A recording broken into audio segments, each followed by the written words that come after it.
buah saya di penjara juga. Yang masuk, saya jamin kehidupannya. Mereka pun saya kasih barang untuk ngedarin di dalam.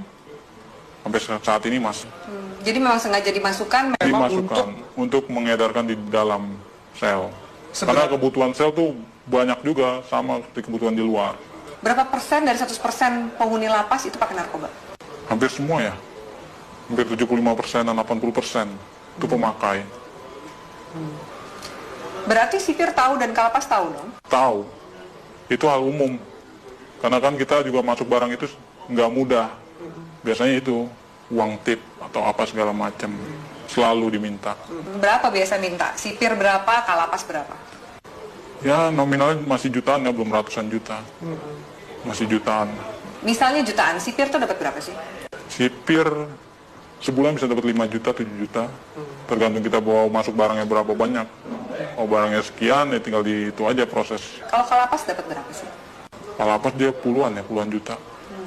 Yang paling banyak demand-nya itu di penjara mana? Cipinang. Lebih banyak dia bandarnya. Salah satunya banyak kan anak buah saya selama ini yang ketangkep di mana. Mereka di dalam ya saya tanggung semuanya. Dia di dalam, hidup keluarganya di luar, saya tanggung semua. Oke. Sampai dia keluar. Sampai dia keluar. Secanggih apa sih bisa ngatur peredaran narkoba di dalam penjara? Alat-alat mereka canggih dong? Canggih. Mereka alat-alatnya lebih canggih dari pemerintah Indonesia sendiri ya. Masa? Iya. Secanggih apa? Dari mulai telepon, mereka pakai satelit, langsung tembus satelit. Tidak ada lagi lewat operator-operator Indonesia. Mereka semua pakai satelit. Jadi nggak bisa disadap? Nggak bisa disadap. Sangat sulit untuk disadap. Tidak akan ada habisnya Indonesia. Karena Indonesia target terbesar di Asia untuk peredaran. Untuk peredaran. Kenapa Indonesia jadi target? Karena demand yang begitu besar? Demand yang begitu besar. Keuntungannya juga besar. Hukumannya juga ringan. Soal hukuman? Iya. Ringan, berarti nggak mungkin bikin jera. Apa sih yang bikin jera aparatnya? Dari mana sih kemudian kalau misalnya mau ngabisin ini gitu? Dari mana sih? Biasanya kalau main di hakim itu buat main hukuman. Peringanan hukuman, segala macam. Anda bayar? Saya bayar. Dalam bentuk uang atau dalam bentuk barang juga Anda kasih? Uang, biasanya uang. Mereka hanya uang. Kadang barang tergantung hakim. Hakim maunya apa ya kita kasih. Banyak klien Anda yang hakim yang make juga? Ada banyak. Ada 10 orang ada. Bagaimana Anda menggunakan uang yang luar biasa banyak ini? Biasanya Anda menghabiskan untuk apa? Biasanya saya habisin buat pesta-pesta aja. Pesta, saya beli barang, segala macam apa, kebutuhan. Kebutuhan dalam arti ya saya lihat orang-orang kaum-kaum yang kurang mampu juga sebenarnya saya kasih. Beramal juga? Beramal. Tapi kan dari duit seperti itu, duit haram, duit panas? Ya, istilah kata buang sial. Kalau di kalangan itu buang sial, harus. Anda nggak takut ketangkep? Enggak. Karena saya percaya, saya di dalam pun saya dijamin. Dan keluar pun masih ada tempat buat saya. Kecuali hukuman mati ya, mungkin banyak yang kapok. Susah nggak sih keluar dari jaringan ini? Sangat sulit. Karena semuanya itu sudah terpantau oleh bos. Kita pun juga nggak tahu kan anak buah bos seberapa banyak. Yang kita tahu kan hanya segelintir orang yang saya percaya ada 30 orang. Mungkin dari lain ini ada lagi anak buah bos yang mantau saya juga. Bagaimana posisi saya, peredaran saya, perkembangan saya. Oke. Dari Jakarta sendiri, selain 5 bos Anda ini, Iya, ada juga jaringan-jaringan yang lain? ada. Banyak. Di Jakarta aja ada sekitar 50 jaringan. Yang saya tahu 50 jaringan, mungkin lebih. Itu yang saya tahu. Jaringan ini lebih besar atau sama kuatnya dengan jaringan Anda? Macam-macam. Tergantung dari barang sih biasanya. Kalau barang kita bagus, banyak juga jaringan ngambil di kita juga. Makanya barang itu nggak pernah akan habis. Tidak akan pernah habis di Indonesia. Walaupun mereka menangkap, menyita segala macam berapa ribuan ton, ratusan kiloton, itu nggak akan pernah habis.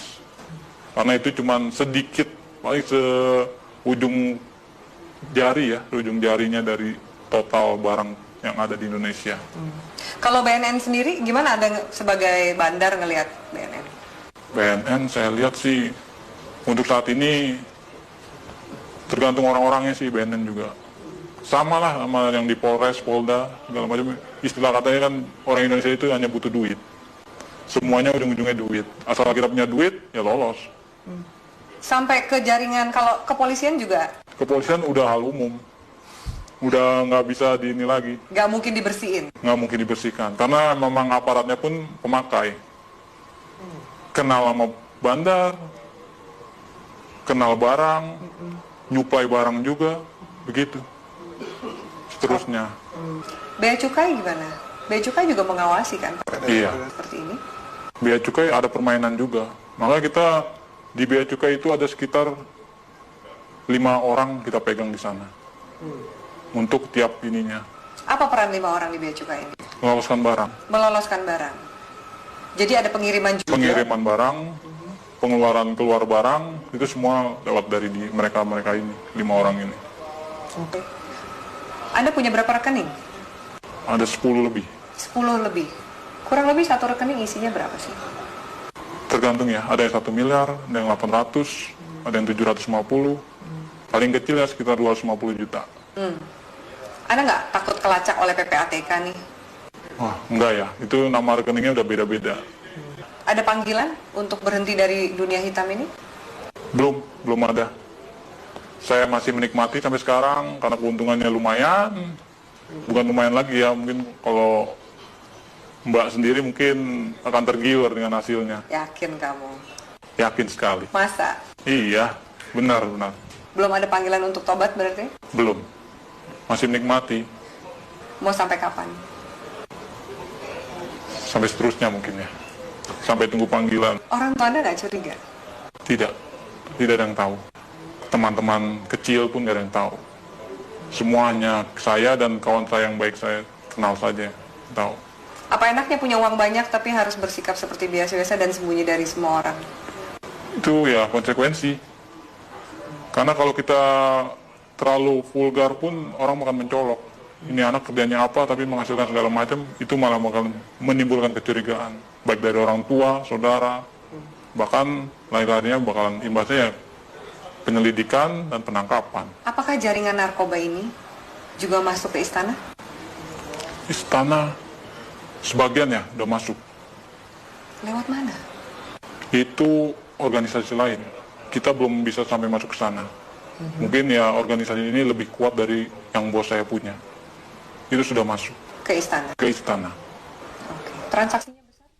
Tetaplah bersama kami di Metro Malam pemirsa, karena setelah jeda pariwara berikut, Metro Malam masih akan kembali dengan sejumlah informasi.